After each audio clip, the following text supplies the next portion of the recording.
بعض دعائیں جو نبی اکرم صلی اللہ علیہ وسلم نے دم کیا اپنے نفس پر جب آپ بیمار ہوتے تھے، تو آئیے وہ دعائیں آپ کے سامنے رکھتا ہوں۔ دیکھیے یہ تمام باتیں دنیاوی علاج کے ساتھ چل رہا ہے، آپ دنیاوی علاج کراتے ہوئے یہ تمام کام کر رہے ہیں، یاد رکھیے۔ میں نے یہ نہیں کہا آپ سے کہ آپ دنیاوی علاج چھوڑ دیجیے اور باقی یہی کرتے رہیے، کافی ہے۔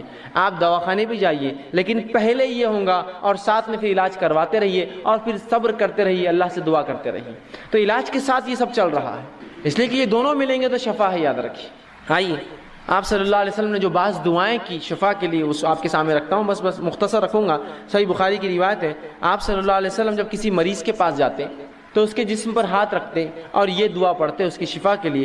دعا یوں، اللہم رب الناس اذھب الباس اشفی انت شافی، کہ اے اللہ انسانوں کو پالنے والے، انسانوں کے رب، اس سے تکلیف دور فرما، اس سے تکلیف دور فرما، اشفی انت شافی، اس کو شفا دے، تو شفا دینے والا ہے، لا شفا الا شفاؤ، تیرے علاوہ کوئی اور شفا دینے والا نہیں ہے، شفاء لا یغادر سقما، ایسی شفا دے کہ جو بیماری کو بالکل نہ چھوڑے۔ یہ دعا کرتے اس بیمار کے لیے، جب آپ جاتے اس کو پڑھتے اور یہ دعا کرتے کہ مریض پر ہاتھ رکھ کر یہ دعا کرتے، اللہم رب الناس اذھب الباس، اے اللہ جو انسانوں کا رب ہے، اس سے اس کی بیماری کو دور کر۔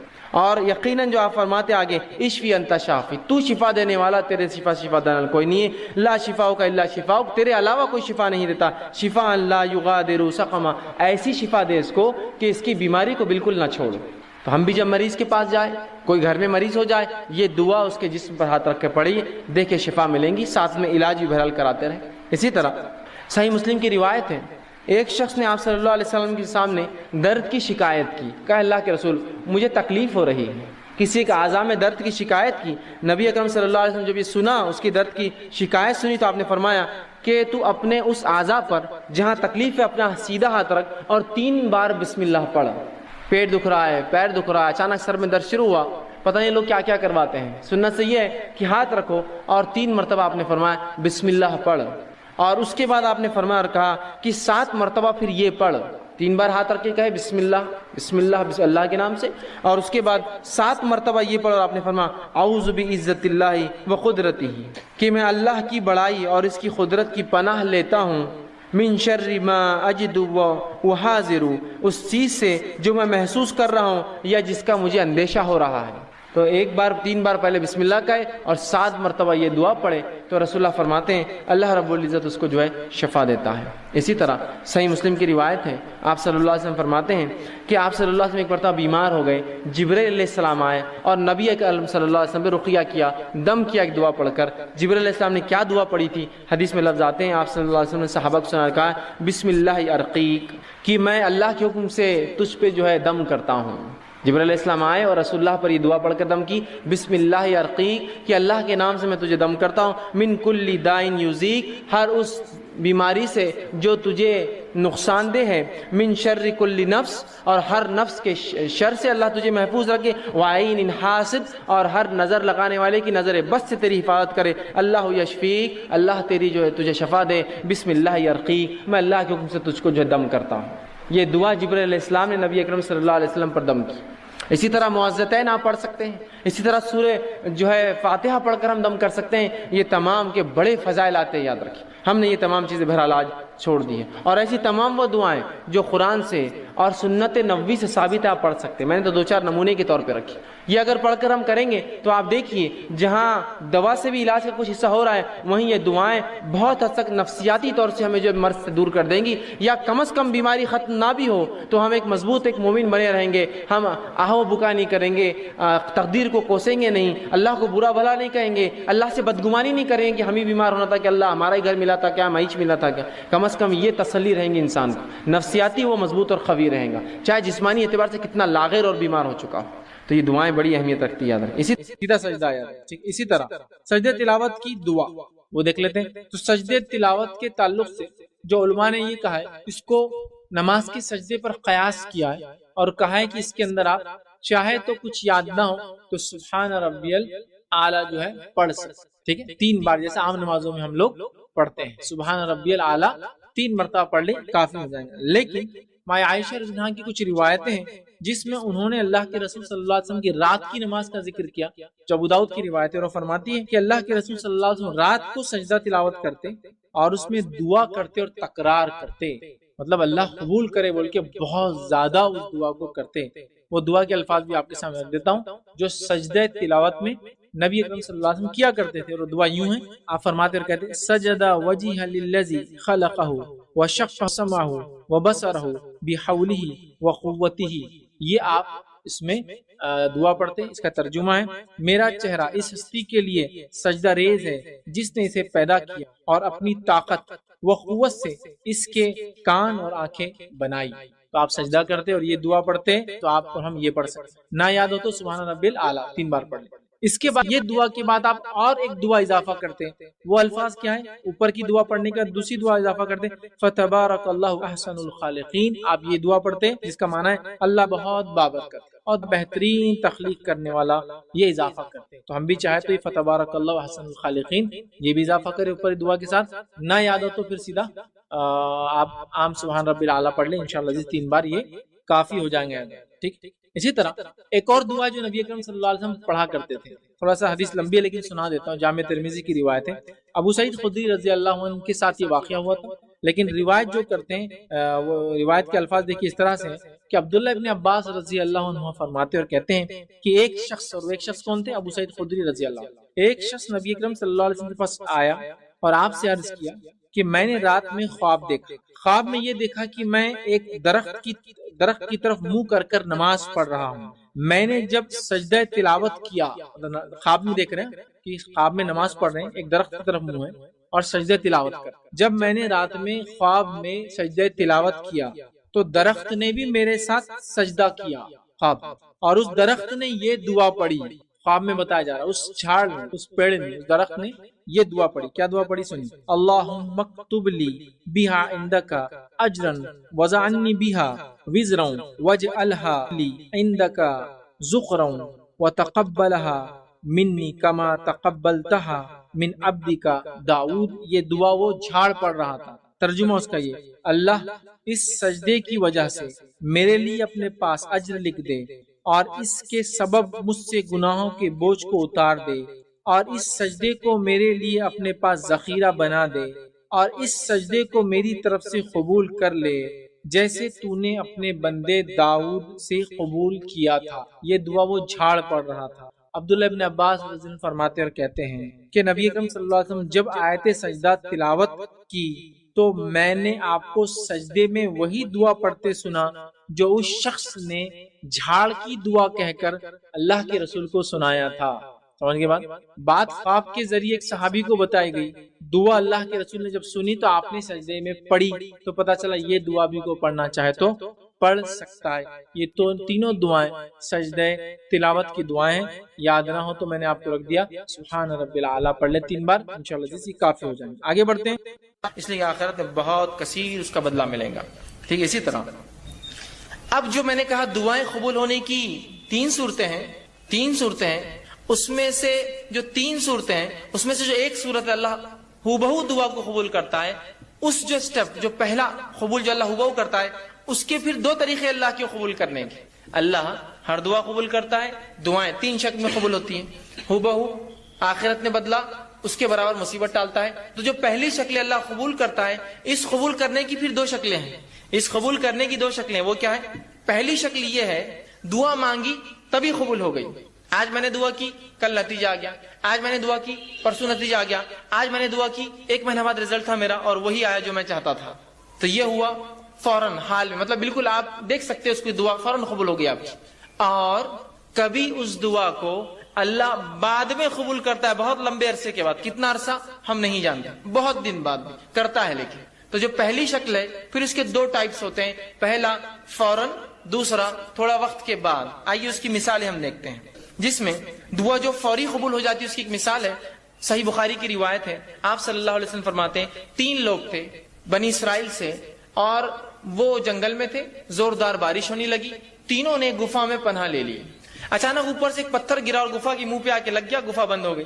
تینوں نے کہا اپنے اپنے نیکی کا وسیلہ تلاش کرو اور اللہ کے سامنے ایسی نیکی بیان کرو جو نیکی خالص اللہ کے لیے کی ہوں گی تاکہ یہ مصیبت ٹل جائے۔ پہلے نے کہا اللہ میں نے اپنے والدین کے لیے جو ہے بکریاں چرا کر آیا تھا، والدین سو گئے، میں روز پہلے ان کو دودھ پلاتا، اس دن میرے والدین سو گئے تھے، بچے حالانکہ میرے بھوک سے تڑپ رہے تھے، میں نے پھر بھی بچوں کو جو ہے دودھ نہیں دیا، پہلے والدین کے اٹھنے کا انتظار کیا، انہوں نے پیا، پھر میں نے بچوں کو دیا، یہ میں نے تیرے لیے کیا تھا، اگر تجھے یہ چیز پسند ہے تو جو ہے اس کو جو ہے تو تھوڑا اس مصیبت کو ہٹا دے۔ پتھر تھوڑا کھسک گیا، روشنی اندر آنے لگی، فوراً اثر ہوا دعا کا، فوراً انسٹنٹ دعا ہوئی، اثر ہوا، پتھر تھوڑا کھسک گیا۔ پھر دوسرے شخص نے دعا کی، اور تیسرا بہرحال تفصیلی ہے واقعہ بہت لمبا، تینوں نے دعا کی، ایک کی دعا پہ تھوڑا کھلا روشنی، دوسرے کی دعا پہ اتنا کھلا کہ باہر دیکھ سکتے لیکن نکل نہیں سکتے، تیسرے کی دعا پہ وہ رول کر کے بازو ہٹ گیا اور تینوں باہر نکل گئے، جبھی اللہ نے جواب دیا ان کی دعا کا۔ یہ ایک شکل۔ اب دوسری شکل جو اللہ بعد میں جواب دیتا ہے، جو بعید ہوتا ہے، عرصے بعد دیتا ہے، تو آئیے اس کی مثال خود قرآن نے دی۔ ابراہیم علیہ الصلوۃ والسلام نے اللہ سے دعا کی، سورہ بقرہ سورہ نمبر 2 آیت نمبر 129 اور فرمایا ربنا وابعث فیہم رسولا منہم یتلو علیہم آیاتک ویعلمہم الکتاب والحکمۃ ویزکیہم۔ اے اللہ ان لوگوں میں سے، انہی میں سے ایک رسول پیدا کر۔ اے اللہ ان لوگوں میں سے، یہ دعا کب کیا آپ نے معلوم آپ کو؟ جب اسماعیل علیہ السلام اور حاجرہ علیہ السلام کو لا کر مکے میں چھوڑ دیا، مکے میں چھوڑنے کے بعد جب آئے تو ایک دعا کر رہے ہیں، کیا دعا کر رہے ہیں؟ اے اللہ میری اس اولاد سے، اسماعیل سے، اس کی نسل سے، ان لوگوں میں سے جو ہے اللہ فرمایا ربنا وابعث فیہم رسولا منہم، انہی کے اندر سے ایک رسول انہی میں سے بھیج، یتلو علیہم آیاتک، جو تیری آیتیں پڑھ پڑھ کر انہیں سنائے، ویعلمہم الکتاب، اور تیری کتاب کا علم انہیں دے، والحکمہ، اور ان کو نبوی علم، احادیث کا علم، حکمت عطا فرمائے، ویزکیہم، اور ان کی نفسوں گناہوں سے پاک کرے۔ اور یہ دعا کا نتیجہ کون تھے معلوم آپ کو؟ یہ دعا کب قبول ہوئی؟ نبی اکرم صلی اللہ علیہ وسلم اس دعا کا نتیجہ تھے۔ آپ نے حدیث میں اس کی تفسیر کی اور فرمایا، آپ نے فرمایا میں اپنے باپ ابراہیم کی دعا کا نتیجہ ہوں۔ کتنے ہزار سال پہلے کی تھی ابراہیم علیہ السلام نے دعا؟ قبول کب ہوئی؟ وہ انہی میں سے رسول آیا، آخری نبی عرب تھے، اسماعیل علیہ السلام کی نسل تھے، لیکن ہزاروں سال بعد دعائیں رائگاں نہیں جاتی ہے، اثر لاتی ہی اثر ہو فوراً یا بعد میں، اور بعد کی فوراً کی مثال بھی میں رکھ دی، بعد کی مثال بھی رکھ دی آپ کے سامنے۔ تو اللہ کے رسول ابراہیم علیہ السلام کی دعا قبول ہوئی، ہر دعا قبول ہوتی ہے، میری آپ کی بھی ہوتی ہے، لیکن فوراً نہیں ہوئی، کئی ہزار سال بعد اسی نسل میں اسماعیل علیہ السلام سے ایک نبی آئے۔ دعائیں خوب دیجیے، خوب دعائیں دیجیے، یہ دعائیں پتہ نہیں کب اثر لائیں، کتنے نسلوں بعد لائیں گی۔ ابراہیم علیہ السلام کی دعا ہزاروں سال بعد رنگ لائی، 3000 3.5 4,000 سال بعد دعائیں کرنا چاہیے، اس کے بڑے فضائل یاد رکھیے۔ تو 3 شکلوں میں سے پہلی شکل کی 2 قسمیں ہیں کہ فوراً اور دیر سے، لیکن یاد رکھیے اللہ رب العزت دعا قبول کرتا ہی ہے، دعا کبھی رائگاں نہیں جاتی۔ کبھی اپنی دعاؤں سے مایوس مت ہوئیے کہ میں نے دعا کی اور قبول نہ ہوئی۔ اسی طرح سمجھتے ہیں تو اس کو مسئلہ بتائیے، خود بھی دعا کرے، یہ نہیں کہ آپ بری ہو گئے نہیں انہوں کر رہے دعا، وہ بھی دعا کرے تو یہ بھی جائز ہے، ایسا کروایا جا سکتا ہے، ٹھیک۔ اسی طرح وہ کام جو دعا کے اندر منع ہے، بس یہ آخری بات ہے، دعا میں اشعار پڑھنا اور پر تکلف الفاظ استعمال کرنا منع ہے۔ اشعار، شعر شاعری، مطلب بالکل طرز میں دعا پڑھتے نا، فلاں فلاں فلاں فلاں فلاں، وہ چلتے رہتا، کچھ لوگوں کا ایک بالکل ایک ٹیپ چلتا ہو، شاعری اور فلاں اور فارسی شاعری کے اندر دعا کرنا، اور پر تکلف الفاظ، بہت ہی تکلف ایسے الفاظ کی پیچھے والے خالی دیکھ رہے ایک دوسرے کو کیا کر رہا بول کری، یہ دعا ہے اس کی، پر تکلف الفاظ، ٹھیک، یہ درست نہیں ہے، بخاری کی روایت ہے۔ اسی طرح ابن ماجہ کی روایت ہے، آپ صلی اللہ علیہ وسلم فرمایا کہ دعا میں غیر ضروری باتیں کرنا منع ہے، غیر ضروری باتیں کہ جنت ہونا، یہ ہونا، اس میں فلاں ہونا، بس جنت کا سوال کیجیے، جہنم سے نجات کا سوال۔ اسی طرح اپنے گناہوں کی جو ہے دنیا میں سزا مانگنے کی دعا کرنا یہ منع ہے کہ آپ اللہ سے ایسی دعا کریں۔ صحیح مسلم کی روایت ہے، ایک صحابی نے ایک دعا کی، اللہ میرے گناہوں کی سزا مجھے دنیا میں دے دے، اور وہ بیمار پڑ گیا، آپ صلی اللہ علیہ وسلم ان کی عیادت ہوئے، کہا تو نے کیا کیا ایسا؟ تو کہا اللہ کے رسول میں نے ایک دعا کی، اللہ میرے گناہوں کی سزا دنیا میں دے۔ تو کہا کیا تیرے میں اتنی طاقت ہے جو دنیا میں گناہ کی سزا تو بھگت سکے؟ کہا تو نے یہ دعا کرنا تھا، ربنا آتنا فی الدنیا حسنۃ، اللہ دنیا بھی آسان کر، وفی الآخرۃ حسنۃ، آخرت بھی آسان کر، وقنا عذاب النار، آگ کے عذاب سے بچا۔ کہ انہوں نے ایسی غلط دعا کی کہ ان کو بخار چڑھ گیا تھا، اللہ نے قبول کی، ان کو اس کی بدلہ مل رہا تھا، تو پھر انہوں نے دعا کی، بخار چلا گیا۔ تو اپنے لیے دنیا میں میرے کو دے دے بول کر نہیں کرنا چاہیے، اللہ ہو گیا مجھ سے گناہ معاف کر، نہیں اللہ میرے کو سزا دے دنیا میں جتنے میں نے کیے، کہاں سے بھگت سکیں، کہیں زندگیاں بھی لائیں گے تو نہیں بھگت سکتے ہم، ٹھیک ہے، تو معافی طلب کیجیے، یہ سب سے طریقہ۔ اسی طرح ابو داؤد کی روایت ہے، اپنے لیے، اپنی اولاد کے لیے، اپنے جو ہے خادموں کے لیے اور اپنے مال کے لیے بد دعا کرنا منع ہے۔ اپنے لیے، اپنے بیوی بچوں کو بد دعا دے رہے آپ، اپنے مال کو برا بھلا کر رہے، اپنے غلاموں کو برا بھلا کرے، بد دعا دے رہے، منع ہے، اس سے آپ نے ابو داؤد کی روایت میں روکا۔ اسی طرح بخاری کی روایت ہے، موت کی دعا کرنا درست نہیں، آپ یہ دعا کر سکتے ہیں اللہ اگر موت میرے لیے بہتر ہے تو موت دے، زندگی بہتر ہے تو زندگی دے، لیکن آپ یہ نہیں کہہ سکتے اللہ مجھے موت دے دے۔ بہت سی عورتیں ہوتی ہیں کچھ ہوا نہیں ہوا، اے اللہ اٹھا تو بھی لے میرے کو، اے اللہ اٹھا تو بھی لے میرے کو، بس ہر تھوڑی دیر کو اٹھا تو بھی لے میرے کو، مطلب آپ موت کی نہیں کر سکتے، یہ دعا نہیں کرنا چاہیے، ٹھیک۔ اسی طرح ہوتا ہے بہت سی بار انجانے جانے میں لوگ بددعائیں دیتے ہیں، جیسا اولاد کو نہیں دینا چاہیے، بچوں کو نہیں دینا چاہیے، اس لیے کہ آپ صلی اللہ علیہ وسلم نے فرمایا، وہ جو حدیث تھی پہلی میں پھر دوہرا دیتا ہوں، اولاد، اپنے خادم، غلاموں کو، بچوں کو بددعا نہیں دینا۔ آپ نے فرمایا، دیکھیے کیا فرماتے ہیں، اپنی جانوں، خود کو، اپنی اولاد، اپنے خادموں اور اپنے مالوں کے لیے بددعا نہ کرو کہ تمہاری زبان سے ایسے وقت کوئی بددعا کے کلمات نہ نکل جائے جس وقت اللہ اسے قبول کر لے۔ تو عورتیں بھی ہوتی بہت سی بار بددعائیں دیتی بچوں کو، ناس پیٹا ہے، یہ تو میرا فلاں ہے، یہ تو ایسے ہے، بددعائیں مت۔ اس کو کبھی اپنا عام معمول میں بنائیے، اچھے لوگ، انبیاء، صلحاء کبھی بددعائیں نہیں دیتے، ورنہ ہمارے پاس تو ایک معمول ہو گیا نا، بچوں کو مائیں بددعا دیتی، کچھ بددعائیں دے رہی کہ تم ایسے ہو جاؤ، تنگ کر دیے، ویتاق لا دیے، میرے کو فلاں ہو جائے، تمہارا تو بیڑا غرق ہو، اللہ نے قبول کر لیا تو، اور پھر وہی مائیں پھر دعائیں کریں گی، اللہ اس کا بیڑا غرق کیوں ہو رہا ہے، پھر آپ نے تو بددعا دیے تھے۔ خام خواہ اچھے الفاظ، برے الفاظ مت نکالیے، ٹھیک۔ اسی طرح موت کی دعا کرنا منع ہے، اسی طرح خطا رحمی اور گناہ کی دعا کرنا منع ہے، اور اسی طرح عجلت طلبی سے دعا کرنا آپ سے منع کیا، صحیح مسلم کی روایت۔ اسی طرح صحیح بخاری کی روایت، دعا مانگتے ہوئے اللہ کے ساتھ کسی نبی یا ولی یا بزرگ کے تھرو وہ کرنا کہ ان کے ذریعے ہوتا ہے، یہ شرک ہے۔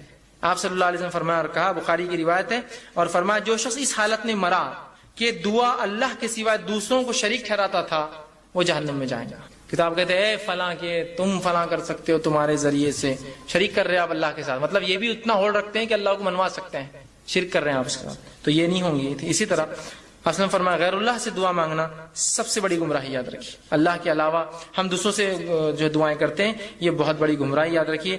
دعا مانگتے وقت جو ہے ہمیں صرف اللہ سے مانگنا چاہیے، اور جو میں نے آیت آپ کے سامنے رکھی تھی، بھلے قرآن میں اللہ رب العزت نے سورہ مائدہ آیت میں 46 سے فرمایا کہ غیر اللہ سے جو مدد مانگتے ہیں، دعائیں کرتے ہیں، وہ بڑا شرک ہے۔ اللہ نے فرمایا، وَمَنْ أَضَلَّ مِمَّنْ يَدْعُو مِن دُونِ اللَّهِ مَنْ لَا يَسْتَجِيبُ لَهُ إِلَى يَوْمِ الْقِيَامَةِ وَهُمْ عَنْ دُعَائِهِمْ غَافِلُونَ۔ دیکھیے کیا فرمایا اللہ، اس شخص سے زیادہ گمراہ کون ہو سکتا ہے جو اللہ کو چھوڑ کر ان کو پکارے، جو قیامت تک جواب نہیں دے سکتے، بلکہ اس سے بھی بے خبر ہے کہ ان کو اللہ کے ساتھ شریک ٹھہرایا جا رہا ہے، ان کو پکارا جا رہا ہے۔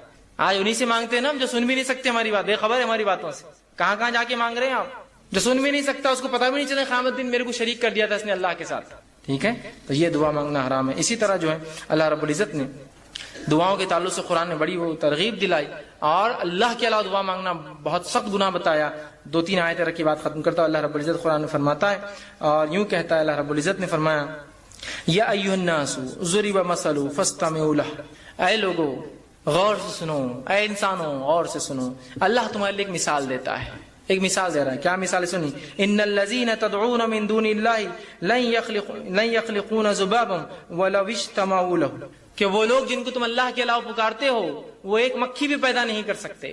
جو پیدا نہیں کر سکتا وہ سن بھی نہیں سکتا، وہ ایک مکھی بھی پیدا نہیں کر سکتے، اور مکھی پیدا کرنا تو دور، اگر مکھی ان کے سامنے سے کچھ لے کر اڑ جائے تو اس سے واپس چھیننے کی طاقت بھی نہیں رکھتے۔ بڑے کمزور ہے جو ایسوں سے مانگتے ہیں، اور بڑے کمزور ہے جو لوگ مانگنے والے ہیں۔ کتنا کمزور ہے نا، آپ کس سے مانگ رہے ہیں؟ جس کے سامنے چڑھاوے رکھے ہوئے ہیں، ایک مکھی لے جائے تو اٹھا کے مار بھی نہیں سکتا ہو، آپ اس سے مانگتے ہو؟ جو مکھی پیدا نہ کر سکے اس سے دعائیں کرتے ہو، جبکہ وہ مکھی اڑانے کی طاقت بھی نہیں رکھتا جو شخص، وہ خود غافل ہے آپ کی ان دعاؤں سے۔ قیامت کا روز انکار کریں گا آپ کے شرک، اللہ میں نے تھوڑی کہا تھا ان سے مجھ سے مانگو، یہ تو یہ لوگ پکڑ لیے مجھے اس کے بعد، ٹھیک ہے۔ اسی طرح یہ جو سورہ حج کی آیت نمبر 73 اور 74 تھی، آگے اللہ رب العزت سورہ ابراہیم آیت نمبر معاف کرنا سورہ فاطر سورہ نمبر 35 آیت 14، 13 اور 14 فرماتا ہے، والذین تدعون من دونہ ما یملکون من قطمیر، وہ لوگ جو اللہ کے علاوہ کسی اور کو پکارتے ہیں دعاؤں میں، انہوں نے تو ذرہ بھی پیدا نہیں کیا۔ ذرہ، قطمیر، قطمیر کہتے ہیں کھجور کی گٹلی کے اوپر ایک چھلکا آتا ہے پتلا، وہ بھی نہیں پیدا کیا انہوں نے، تم جس سے دعا مانگتے ہو۔ ان تدعوہم لا یسمعوا، اور جب تم پکارتے ہو سن بھی نہیں سکتے ہو، بہرے ہیں، ان کو سنے نہیں آتا ہے۔ دعاکم، تمہاری دعاؤں کو سنتے نہیں ہیں۔ ولو سمعوا ما استجابوا لکم، اور اگر سن بھی لے، کوئی زندہ ہے سن بھی لے تو تمہاری دعاؤں کو قبول نہیں کر سکتا، طاقت نہیں تھی قبول کرنے کی۔ آگے فرمایا، وَيَوْمَ الْقِيَامَةِ يَكْفُرُونَ بِشِرْكِكُمْ، اور تمہارے اس عمل، اس شرک سے انکار کریں گے روز قیامت۔ اللہ ہم نے نہیں بولا تھا ان کو ہم سے مانگو، یہ بعد والے ہم کو پکڑ لیے، تو اپنے شرک کا انکار کریں گے جو تم لوگوں نے کیا ہو۔ وَلَا يُنَبِّئُكُم مِثْلُ خَبِيرٍ، اور فرماتا ہے حقیقت حال کہ ایسی صحیح خبر تمہیں خبردار کے سوا اور کوئی نہیں دے سکتا. مطلب اللہ کے رسول جو بتا رہے ہیں ان پر ایمان لاؤ. یہ مشرکین کے لیے تھا، لیکن افسوس آج مسلمان اسے پڑھیں. اسی طرح سورہ نحل سورہ نمبر 16 آیت نمبر 20 اور 21 میں اللہ نے فرمایا والذین تدعون من دون اللہ لا یخلقون شیئا وهم یخلقون. تم اللہ کے علاوہ جن سے دعائیں کرتے ہو وہ خود پیدا کیے گئے ہیں، پیدا کرنے والے نہیں ہیں.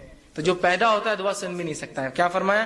لا یخلقون شیئا، انہوں نے کچھ پیدا نہیں، وهم یخلقون، وہ خود پیدا ہوئے.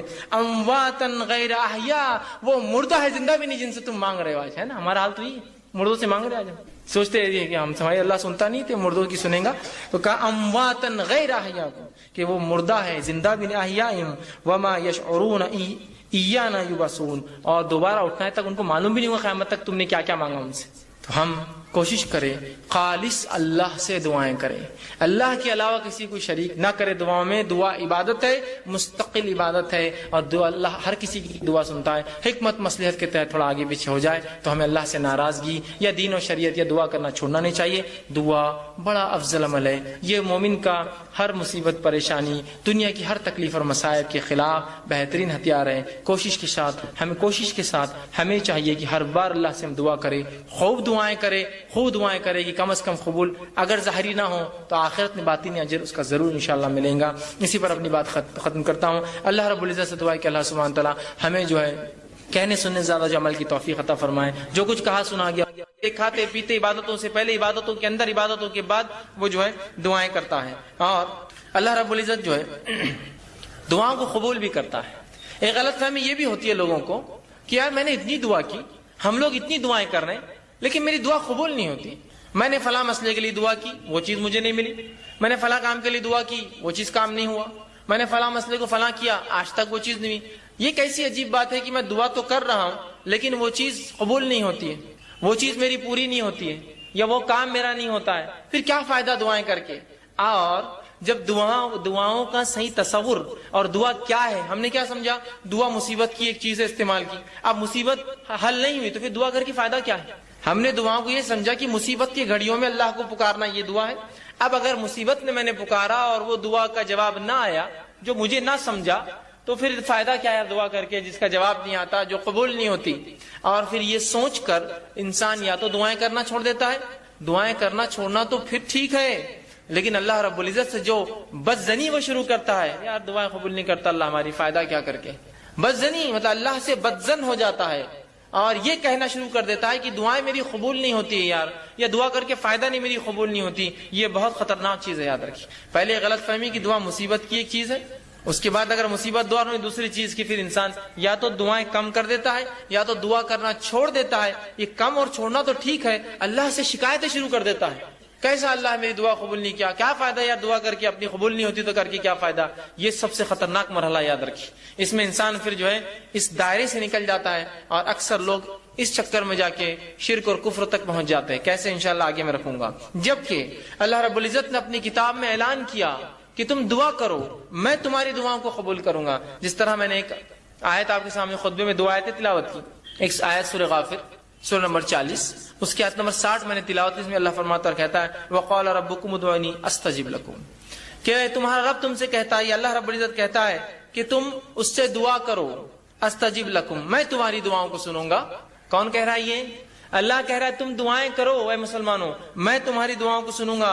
استجب لکم ان الذین یستکبرون عن عبادتی، اور جو میری دعائیں نہیں کرتے، مجھ سے دعائیں نہیں مانگتے اور تکبر کی بنیاد پر نہیں مانگتے.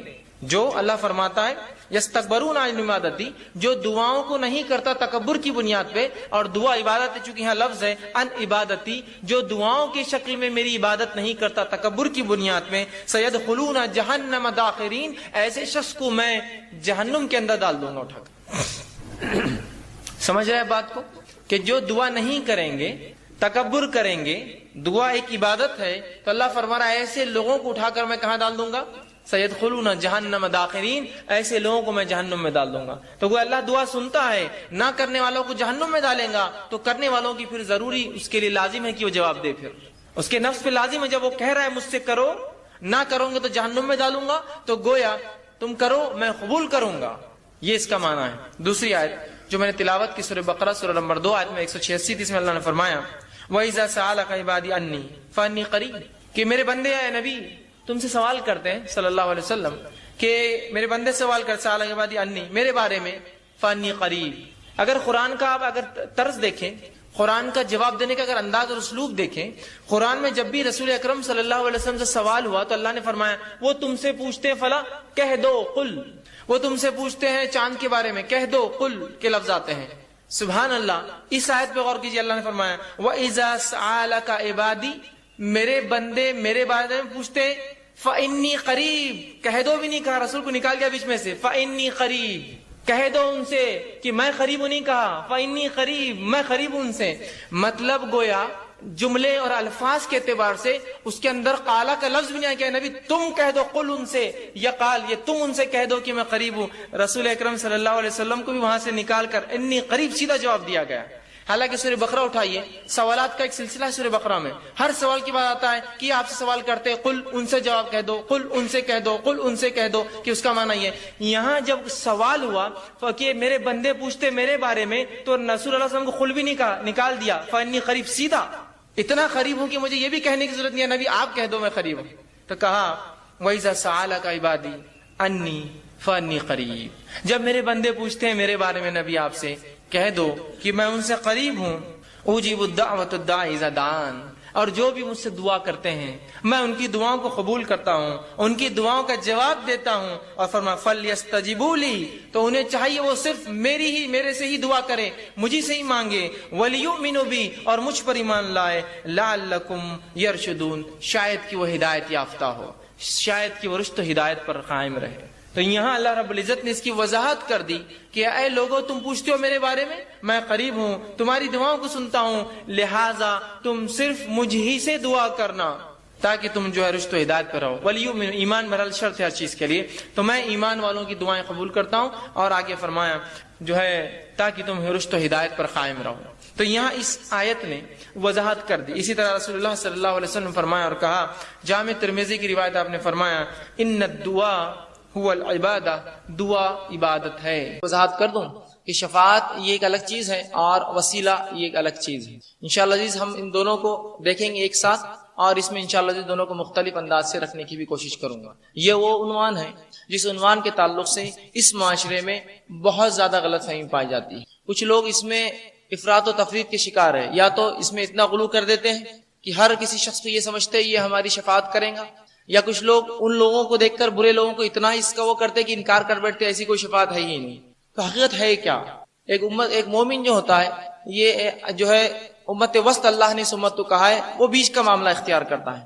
تو آئیے ہم آج دیکھتے ہیں حقیقت میں شفاعت ہے کیا، وسیلہ کس کو کہتے ہیں، اس کی حقیقت کیا ہے، کیا اس کی سچائیاں کیا ہے، اور کیا اس میں غلو ہے، کیا اس میں لوگوں نے زیادتی کی ہے، اور کس معاملے میں ہم کمزور پڑے ہیں۔ تو سب سے پہلی چیز تو یہ، شریعت اسلامیہ میں اکثر یہ ہوتا ہے کہ لوگ بدعت ایجاد کرتے ہیں، نئے کام کرتے ہیں، لیکن کہیں نہ کہیں اس کی بنیاد ہوتی ہے، اس بنیاد کو لے کر وہ نیا کام کو ایجاد کرتے ہیں۔ تو شفاعت اور وسیلہ بھی یاد رکھیے، اس کی حقیقت ہے، لیکن لوگوں نے اس کو لے کر اس کی بنیادیں تو لے لی، لیکن جس طریقے سے رسول اللہ صلی اللہ علیہ وسلم نے اور صحابہ نے عقیدہ رکھا، اس عقیدے کو چھوڑ کر ایک منمانا عقیدہ لا لیا۔ گو نام تو وہی ہے شفاعت اور وسیلہ، لیکن اس کے پیچھے جو عقیدہ آج اس دور میں رکھا جا رہا ہے وہ عقیدہ رسول اللہ صلی اللہ علیہ وسلم سے ثابت نہیں، یاد رکھیے۔ جو آج چل رہا ہے عمومی طور سے، انشاءاللہ صحیح عقیدہ کیا ہے اور باطل عقیدہ کیا ہے، دونوں کو آپ کے سامنے جو اس مختصر سے وقت میں رکھنے کی جو ہے میں کوشش کروں گا۔ سب سے پہلی چیز تو یہ، شفاعت ہے کیا؟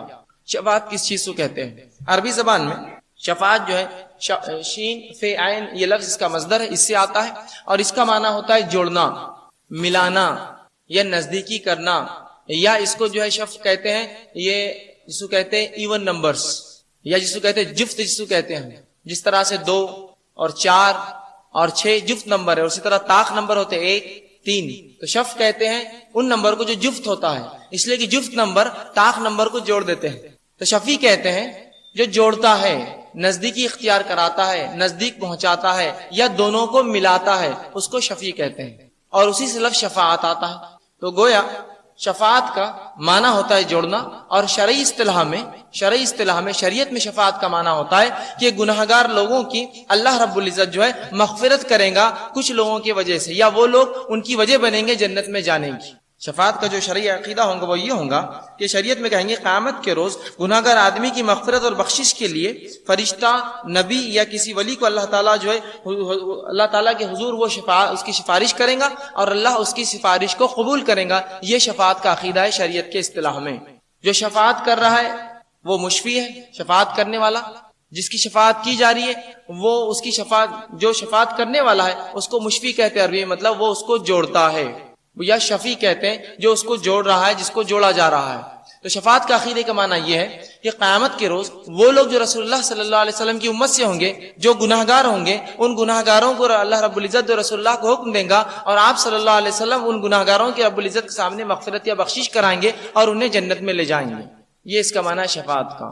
لیکن اس شفاعت کے تعلق سے چونکہ اس معاشرے میں بہت زیادہ غلط فہمیاں ہیں اور بہت زیادہ بدگمانیاں ہیں، یا بہت زیادہ ہم کہیں گے جو ہے اس کے تعلق سے غلط فہمیاں، جو غلط باتیں اتنی رائج ہیں کہ اصل عقیدہ ان باطل عقیدوں کے اندر چھپ جاتا ہے. عموماً اکثر یوں ہوتا ہے کہ اصل عقیدہ پتہ نہیں ہوتا ہے اور باطل چیز ہمارے سامنے نظر آتی ہے. آئیے آج اس مختصر سے جو وقفے میں رکھنے کی کوشش کروں شفاعت ہے کیا. سب سے پہلی چیز تو یہ کہ شفاعت کے تعلق سے علم نہیں ہونے سے، اس کی غلط فہمی ہونے سے، یا جو ہے شرعی علم کی کمی سے جو نقصان اس معاشرے کو ہو رہا ہے، اس غلط عقیدے کی بنیاد پر پہلے وہ عقیدہ آپ کے سامنے رکھتا ہوں کہ ہوتا کیا ہے. اگر ایک شخص شفاعت کا صحیح عقیدہ نہ رکھے تو اس سے ہوتا کیا ہے. آئیے چند نقصانات ہم دیکھتے ہیں کہ کچھ لوگوں کو اپنے طور سے، جہاں تک معاملہ ملائکہ اور انبیاء کا رہا تو یہ تو سمجھ میں آئی بات، لیکن اس کے بعد امتیوں میں سے جن کو ہم اللہ کے ولی کہیں گے، امتیوں میں سے یا شہداء کہیں گے یا صالحین کہیں گے، ان لوگوں کو خود ساختہ شفیع بنا لیتے ہیں، خود ساختہ چن لیتے ہیں، یہ ہماری سفارش کریں گے.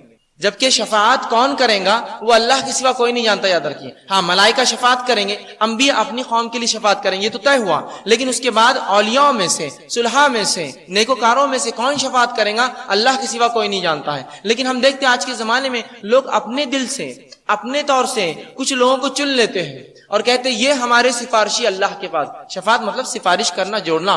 تو یہ ہمارے سفارشی اللہ کے پاس، اور ان کو چن لیتے ہیں. اور جب ان کو وہ خود ساختہ چن لیتے ہیں، اپنے منمانے ڈھنگ سے چن لیتے ہیں، زندہ ہو یا مردہ ہو، یہ ہماری سفارش کریں گے. پھر ہوتا کیا ہے، پھر ان کے پیچھے وہ لگ جاتے ہیں، ان کے پیچھے دنیا میں چل پڑتے ہیں اور تمام وہ عقیدے جو اللہ کے تعلق سے ہونا چاہیے وہ عقیدے ان لوگوں کے تعلق سے رکھنا شروع کر دیتے ہیں. تمام وہ عقائد جو اللہ کے تعلق سے ہونا چاہیے وہ ان لوگوں کے تعلق سے رکھنا شروع کر دیتے ہیں. تو آئیے ہم دیکھتے ہیں اس معاشرے میں اس کا غلط عقیدہ ہونے سے شفاعت اور وسیلے کا نقصان کیا ہوتا ہے. سب سے پہلی چیز تو یہ کہ جب انسان خود ساختہ کسی کو اپنے دل سے اپنا یہ کہتا ہے کہ یہ میری شفاعت کرے گا، یہ میرا مشفی ہے، اس کے ذریعے میں اللہ سے جڑ جاؤں گا، اللہ میری مغفرت کرے گا، جب یہ سوچ لیتا ہے تو پھر وہ اللہ رب العزت اس کی شریعت اور تمام چیزوں سے بے باک ہو جاتا ہے، دستبردار ہو جاتا ہے اور کہتا ہے بس اب میں نے فلاں کا دامن تھام لیا، فلاں کے پیچھے میں لگ گیا، فلاں کو میں نے پکڑ لیا، اب یہ میرا بیڑا جو ہے پار کر دیں گے، یہ میرا معاملہ حل کر دیں گے، یہ اللہ کے نزدیک میری سفارش کر لیں گے اور یہ جو ہے مجھے جنت دلا دیں گے. یہ عقیدہ وہ رکھ لیتا ہے. اور اس کے بعد جو ہوتا ہے وہ یہ ہوتا ہے کہ اللہ تعالیٰ کی دنیا میں مثالیں گڑنے لگتا ہے. ایسا انسان جو خود سے کسی شخصیت کو پکڑتا ہے اور اس سے یہ تصور کرتا ہے کہ یہ میری شفاعت کریں گا، وہ کیا کرتا ہے اللہ کے لیے مثالیں گڑنے لگتا ہے. کیوں مثالیں گڑتا ہے؟ اس لیے کہ اس کو اپنا عقیدہ ثابت کرنا ہوتا ہے، لہٰذا اللہ کے لیے گھٹیا مثالیں گڑنے لگتا ہے. جس طرح سے جج اور وکیل کی مثالیں، ٹرین کا انجن اور پیچھے چلنے والے ڈبوں کی مثالیں، کہ جس طرح سے ٹرین کا انجن چلے جاتا ہے ڈبے خود بخود کھینچے چلے جاتے ہیں، لہٰذا ہم نے جس کو اپنا مشفی مانا ہے، جو ہماری شفاعت کرنے والا ہے، اس کو اگر تھام لے تو جس طرح سے انجن چلا جاتا ہے ڈبے بھی جاتے ہیں، جب وہ جنت میں جائیں گے میں بھی ان کے پیچھے جنت میں چلا جاؤں گا. تو اس طرح کے گھٹیا جو ہے وہ مثالیں اللہ کے لیے گڑھتا ہے. یاد رکھیے. تو وہ کیا کرتا ہے خود ساختہ جب شفیع چن لیتا ہے، یہ سوچ لیتا ہے کہ یہ میری سفارش کریں گے، تو پھر وہ یہ شروع کرتا ہے کہ اللہ کے لیے بری بری مثالیں گڑنا شروع کرتا ہے اور جو ہے سمجھانا ہے، اور دنیا میں افسران بالائے کی مثالیں دیتا ہے یا گاڑیوں کی مثال دیتا ہے اور اس طرح کی جو ہے گھٹیا مثالیں دیتا ہے جو مثالیں شریعت نے نہیں دی. دوسرا جو معاملہ ہوتا ہے، جو غلطی اس سے ہوتی ہے، جب وہ خود ساختہ کسی کو اپنا مشفی بنا لیتا ہے اور یہ سمجھتا ہے کہ یہ میری شفاعت کریں گا، یہ میری سفارش کریں گا، تو شفاعت کا امیدوار خود یہ طے کر لیتا ہے کہ فلاں بزرگ یا فلاں ولی شفاعت کے منصب پر فائز ہے. سیلف اٹیچ کر دیتا ہے اس کو، وہ خود یہ سمجھ لیتا ہے یہ میری شفاعت کریں گے. اصل تو یہ کہ رب فرمائے کہ یہ شفاعت کرنے والے ہیں. ملائکہ اور انبیاء کا معاملہ تو بالکل طے رہا کہ ملائکہ شفاعت کریں گے اور ملائکہ طے شدہ ہے، انبیاء شفاعت کریں گے، انبیاء طے شدہ ہے. لیکن اس کے بعد کی امتیوں میں سے رسول اللہ کی کون شفاعت کریں گا اللہ کے علاوہ کوئی نہیں جانتا ہے. لیکن یہ شخص جو اپنا خود ساختہ شفیع ڈھونڈ لیتا ہے کہ یہ میری شفاعت کریں گا، اللہ کے پاس سفارش کریں گا، وہ کیا کرتا ہے کسی ایک زندہ یا مردہ انسان کو، چاہے مرد ہو چاہے عورت ہو، اس کو پکڑ لیتا ہے اور کہتا ہے یہ میرا سفارشی ہے، اور اس کو سفارش کے منصب پر فائز کر دیتا ہے. اور حالانکہ اس بات کا علم اللہ تعالیٰ کے علاوہ کس کو نہیں کہ کون شفاعت کرے گا اور کون نہیں کرے گا. یہ دوسری غلطی کر بیٹھتا ہے. تیسری غلطی جو کرتا ہے، شفاعت کا امیدوار بخشش اور مغفرت کے لیے اپنے خود ساختہ شفیع کو، جس کو وہ خود سمجھتا ہے کہ یہ سفارش کریں گے، ویسا ہی توکل کرتا ہے اس پر جیسا اللہ پر توکل کرنے کا حق ہے، ویسا ہی بھروسہ کرتا ہے اس پر جیسا اللہ پر بھروسہ کرنے کا حق ہے. مطلب جس طرح سے اللہ پر بھروسہ کرنا چاہیے کہ اللہ کے غضب اور غصے سے ڈرنا چاہیے، اللہ کی خوشی سے خوش ہونا چاہیے، یا وہ کام رضا کے لیے کرنا چاہیے، وہ اپنے خود ساختہ شفیع کے لیے وہ سب کام کرنے لگ جاتا ہے کہ فلاں شخص میری سفارش کریں گے، اگر وہ خوش ہو جائے تو میرا بیڑا پار، اگر وہ ناراض ہو جائے تو میں تو مصیبت زدہ اور جو مشکلوں میں پھنس جاؤں گا، اگر وہ جو ہے مجھ سے راضی ہو گیا تو پھر تو میرا معاملہ درست ہوا، وہ ناراض ہو گیا تو اس کو ویسا ہی خوش کرتا ہے جیسا اللہ کو خوش کرنے کی ضرورت ہے. جب ایک انسان خود سے کسی کو اپنا مشفی سمجھ لیتا ہے، شفاعت کرنے والا سمجھ لیتا ہے، سفارشی منسوب کرتا ہے، تو پھر اس سے ویسی محبت اور ویسا ہی ڈر رکھتا ہے جیسی محبت اور ڈر اللہ کی ہونے چاہیے، ویسی اطاعت اور ویسی فرمانبرداری کرنے لگتا ہے جیسی اطاعت اور فرمانبرداری اللہ کے لیے کرنی چاہیے، اس طرح سے لگ جاتا ہے. اور یہ ہمارے معاشرے میں کوئی خاص چیز نہیں ہے، بالکل عموم آپ پائیں گے کچھ لوگوں کو انہوں نے طے کر لیا، خود طے کر لیا کہ یہ سفارش کریں گے، اور پھر لگے ان کے پیچھے، جو وہ کہتے ہیں اس کے پیچھے کرتے ہیں، حتیٰ کہ جو ہے وہ ایسے کام کرتے ہیں جس کی شریعت نے اجازت بھی نہیں دی ان کو. یہ خود شفیع کے لیے توکل کرنے لگتا ہے جیسا توکل اللہ تعالیٰ پر کرنا چاہیے. پھر وہ آگے کیا کرتا ہے کہ نماز، روزہ، تلاوت، تہجد، صدقہ اور خیرات وغیرہ اللہ کو راضی کرنے کے بجائے یہ شفاعت کا امیدوار خود ساختہ شفیع کے لیے تمام کام کرتا ہے کہ وہ راضی ہو جائے. اللہ کو راضی کرنے کے لیے پھر وہ کام نہیں کرتا جس کو وہ سفارشی سمجھتا ہے. خود ساختہ شفیع جو بنا لیتا ہے کہ یہ میری شفاعت کریں گا، تو وہ کیا کرتا ہے چن کر جو ہے یہ تمام کام اس کے لیے کرتا ہے جو ہمارے معاشرے میں ہو رہے ہیں کہ نماز اس کے لیے، روزہ اس کے لیے، زکوٰۃ اس کے لیے، نیاز اس کے لیے، منتیں اس کے لیے، قربانیاں اس کے لیے کرتا ہے تاکہ وہ راضی ہو جائے اور جو ہے میرا بیڑا جو ہے پار کر دے اور میرے لیے آسانی کر دے. تو بجائے اللہ تعالیٰ کی کرنے کے لیے وہ جو ہے بندوں کے ساتھ یہ عمل کرنا شروع کر دیتا ہے اور ہر ممکن کوشش کرتا ہے کہ ان کو راضی رکھوں، چاہے پھر اس کے لیے کوئی بھی ناراض ہو جائے. اسی طرح جو ہے شفاعت کا امیدوار اپنے خود ساختہ شفیع کو جب آخرت میں اپنا کارساز تسلیم کر لیتا ہے تو دنیا کے تمام معاملوں میں بھی اس کو کارساز تسلیم کر لیتا ہے کہ اگر کوئی دکان بھی کھولنا ہے تو بابا آپ بتائیے تو دکان کھولیں گی ورنہ نہیں کھولیں گے. گو اس کی فیلڈ بھی نہیں ہے کہ وہ تجارت کے تعلق سے جانتا بھی نہیں، لیکن اس سے مشورے لیے جائیں گے، کیونکہ جب اس نے آخرت میں اس کو اپنا سفارشی مان لیا تو دنیا کے اندر تو تمام معاملات میں اس کو اپنا سفارشی سمجھتا ہے اور ہر معاملے اس سے پوچھ کر اور اس کو وہ سمجھ کر اور اس کو بڑا سمجھ کر اس سے پوچھتا ہے، اور جب تسلیم کر لیتا ہے پھر دنیاوی معاملات میں بھی پھر بھروسہ کرنے لگتا ہے، اور یوں دنیاوی مصائب اور مشکلات اور تکلیفیں اور بیماریوں میں اللہ کو چھوڑ کر اس کو پکارنے لگتا ہے. جب یہ تصور کر لیتا ہے کہ آخرت میں یہ مدد کرنے والے ہیں تو پھر دنیا کے اندر بھی کیا کرتا ہے، تمام چیزیں انہی سے پکارتا ہے، مدد کو انہی کو آواز دیتا ہے، اسی طرح حاجت روائی کو انہی کو آواز دیتا ہے، مشکل کشائی کے لیے اپنی مشکلوں کو حل کے انہی آواز دیتا ہے، دستگیری کی تمام چیزوں کے لیے، پھر جو اولاد کے لیے اور مال کے لیے اور تمام چیزوں کے لیے انہی کو آواز دیتا ہے. جب یہ طے کر لیتا ہے کہ قیامت میں یہ میری سفارش کریں گے تو ظاہر سی بات دنیا کے اندر بھی یہ لوگ جو ہے میرا تمام جو ہے کام کر سکتے ہیں، میرا بیڑا پار لگا سکتے ہیں. اس طریقے عقیدے بنانا شروع کرتا ہے. اسی طرح جو ہے آخرت اپنے خود ساختہ شفیع اور سفارشی کو دنیا میں اپنا حاجت روا اور مشکل کشا جو ہے تسلیم کر لینے کے بعد وہ اس کی ناراضگی کو اسی طرح لیتا ہے جیسے اللہ کی ناراضگی، اس کے خوش ہونے کو اسی طرح لیتا ہے جس طرح سے اللہ کا خوش ہونا.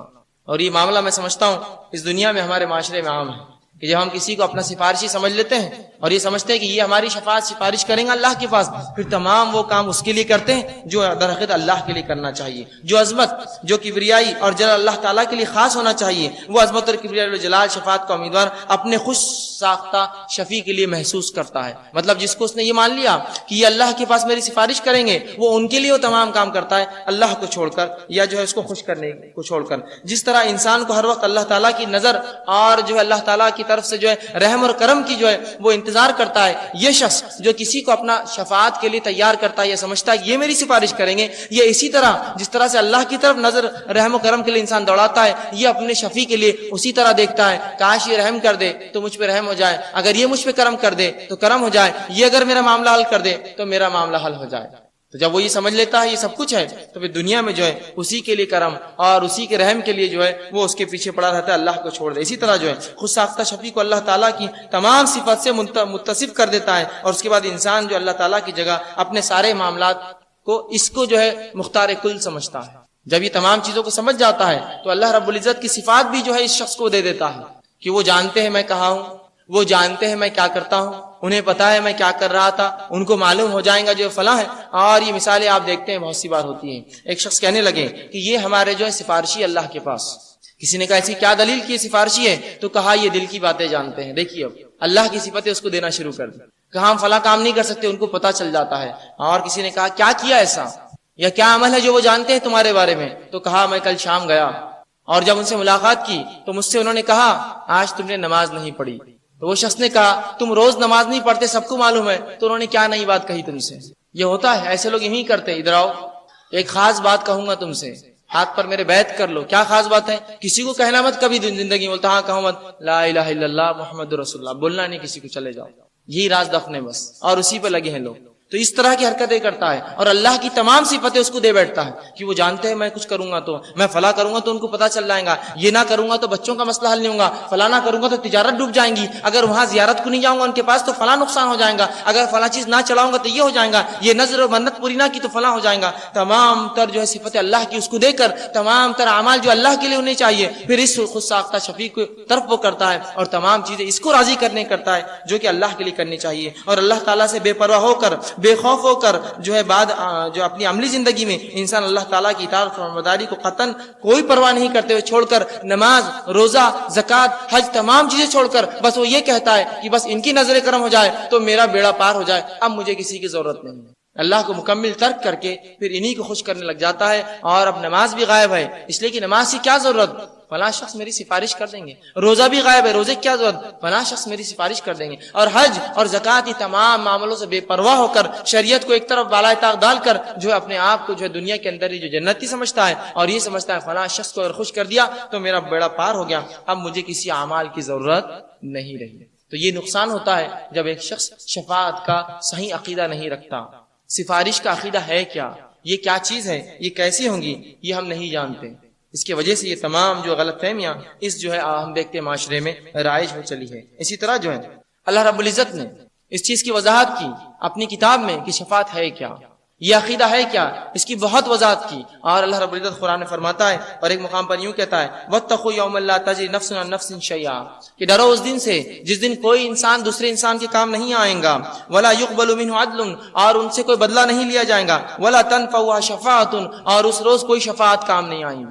تو اللہ رب العزت کی وضاحت کر رہا ہے شفاعت کا عقیدہ تو ہے لیکن ان کے کام نہیں آئیں گی. اہل کتاب کے تعلق سے یہ آیت نازل ہوئی تھی. اہل کتاب یہ تصور کرتے کہ ہم انبیاؤں کی اولاد سے ہیں، شہداء اور صالحین کی اولاد سے ہیں، اور ان کو یہ ظام تھا کہ ہم قیامت دن اگر جائیں گے بھی جہنم میں تو ہمارے آبا و اجداد ہمیں ضرور نکال کے جہنم سے جنت میں لے جائیں گے. تو اللہ رب العزت کو واضح کر دیا اور کہا کہ اس دن کو یاد کر لو اہل کتاب کہ جس دن کوئی نفس کسی نفس کے کام نہیں آئیں گے اور تم سے کچھ بدلہ بھی نہیں لیا جائے گا، فدیہ بھی نہیں لیا جائے گا چھوڑنے کے لیے، اور کوئی شفاعت قبول نہیں ہے، ولا هم ينصرون، اور تم مدد بھی نہیں کی جاؤ گے. تمام راستے جو ایک انسان اللہ کو خوش کرے بغیر سوچتا ہے کہ ان راستوں سے شاید میں جہنم سے نکل کے جنت میں جاؤں، پورے راستے اللہ نے بند کر دیے. پہلا راستہ انسان جو سوچتا ہے وہ یہ ہے کسی سے مدد یا پکار کر لوں گا.